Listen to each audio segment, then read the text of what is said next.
These are the 10 things you didn't know about Kevin Durant. Since entering the league back in 2007, Kevin Durant has been a dominant force. Even in his 17th season, the Slim Reaper is still one of the most impactful players in the NBA. Here are the 10 things you didn't know about KD. From being the Snoop Dogg of the NBA to being dissed by a rapper. Today we're diving into the life of KD. Starting with number 10 on the list, we're going to talk about the time KD vouched for Steve Nash months before demanding his firing. You see, Durant requested a trade in late June, telling the Nets he wanted to leave after growing unhappy at the franchise he signed for in 2019. Unfortunately for the 33-year-old himself, he was locked into a 4-year deal and had completed just one of them, so the team had no obligation to deal with him. The franchise was believed to have asked for an unprecedented return of draft picks and players in order to even entertain the possibility of trading him, and no team came close to their expectations. Durant's situation got more toxic later in the summer as reports suggested that 2 times NBA Finals MVP had held talks with team owner Joe Tsai to tell him he wanted the team coach and general manager fired. Hours after those reports emerged, Tsai tweeted to say Steve Nash, the head coach, and Sean Marks, the general manager, had his full support, further throwing Durant's situation into doubt. Durant, Nash, Mark, Tsai, along with Durant's business manager Rich Kleiman and Nets co-owner Clara Wu Tsai, met in Los Angeles to hash out their differences and come to a resolution. That resolution the team announced was that all parties involved would put aside their differences for the upcoming year and would aim to challenge for the NBA title. Moving on to number 9 was the time Kevin Durant used burner Twitter accounts. This is the tale of Kevin Durant and the terrible, horrible, no good, very bad tweet. Here's what we know for sure. On Sunday night, Twitter user Carl Cashwell tweeted KD. The message was innocuous enough, asking the superstars what his motives were to leave Oklahoma City Thunder other than getting a championship. Then, someone responded from KD's account. Someone defended his decision to leave. Someone blamed the Thunder organization, the head coach Billy Donovan, and the overall makeup of the roster. Then, someone deleted those responses. Once the internet caught wind of what happened, Tweetgate 2017 began and speculations ran rampant. For number 8, we have the time rapper Lil B wrote a diss track for KD. Back in 2011, Lil B placed a fateful curse on NBA player Kevin Durant. Kevin Durant will never win the title after he said Lil B is a whack rapper, Lil B wrote on Twitter. #the base god's curse. In the years that followed, the rapper released a diss track, lifted and reinstated the curse, and later credited himself for a series of injuries Durant suffered. After Durant left the Thunder and joined the Warriors, Lil B lifted the base god's curse on Kevin Durant. In an interview with CBS Sports, Lil B explained that the base god had seen Kevin Durant's heart and said it was only right for the curse to be lifted. On the 7th place, we got the time when KD had a restaurant called KD's Southern Cuisine.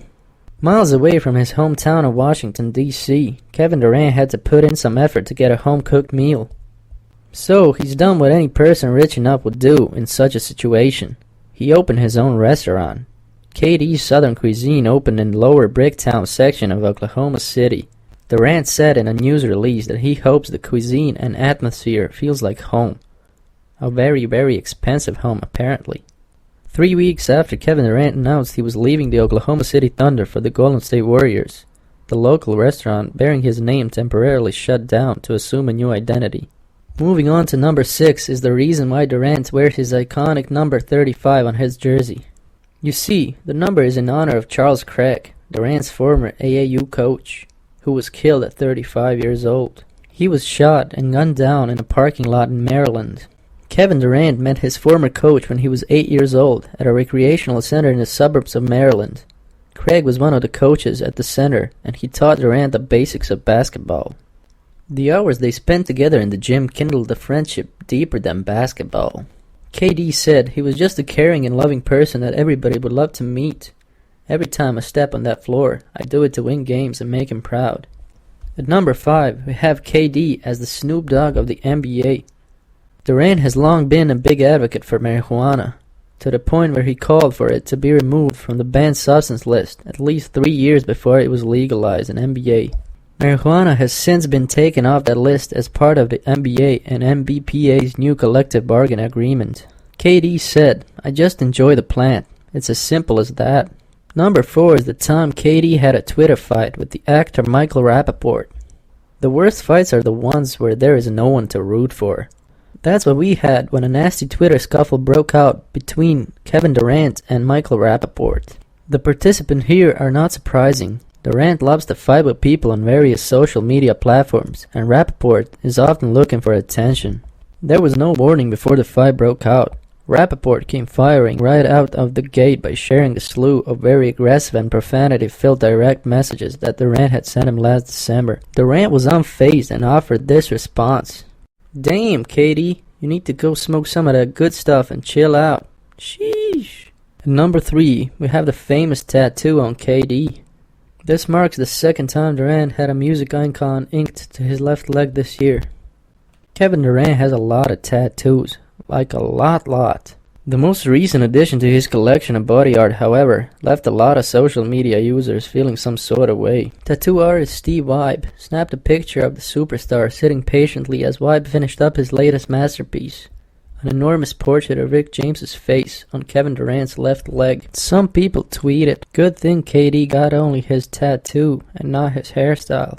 Number 2 is the time he donated $1 million to aid the tornado victims in Moore, Oklahoma. Back in 2013, Moore was obliterated by a severe tornado storm. Houses were leveled, shopping centers destroyed. Kevin Durant donated $1 million of his money to the Red Cross to help heal and aid the many victims. Later, the Thunder and Nike matched his donations. Despite popular belief, KD deeply cared for Oklahoma and the OKC surrounding areas. And for number 1, we have the time KD worked at the Super Bowl as a photographer. KD had one of the best views in the house at Super Bowl 50, but he wasn't attending the game as a fan. He was there as a professional photographer. Durant and the Thunder played in the Bay Area on Saturday night, losing 116-108 to Golden State Warriors. While Sunday was an off day for his team, the 2013-14 MVP was hard at work. The Players Tribune was able to get Durant's credentials for the game, giving the star a chance to display his photography skills. Early on, he showed that his selfie game was ready for the big stage. When Durant decides to retire from basketball, it looks as though he could move right into photography if he chooses to.